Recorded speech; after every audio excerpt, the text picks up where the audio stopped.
Tignan nyo guys. Galing talaga ako sa higa. Kaya yung buhok ko, tignan nyo. Bumangon lang ako. Bigla akong bumangon kasi naisip ko na naalala ko madami kaming mga veggies na binili sa market last Monday. Tapos nag-try ako na bumili ng mga veggies na hindi ko kinakain, na kinakain ni husband kasi gusto kong i-try siyang iluto.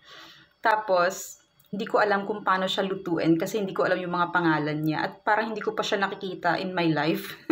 Ang ginawa ko, pinicturean ko siya tapos isi-search ko sa Google. Tapos ito, natawa ko. Teka lang, papakita ko sa inyo. Ito, kunin ko lang ha. Ayan.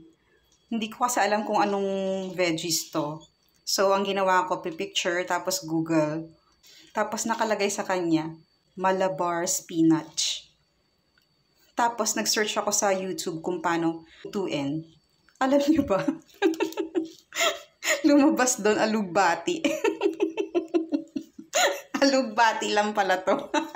Malabar spinach pa. Alugbati lang pala to. Nakakaloka.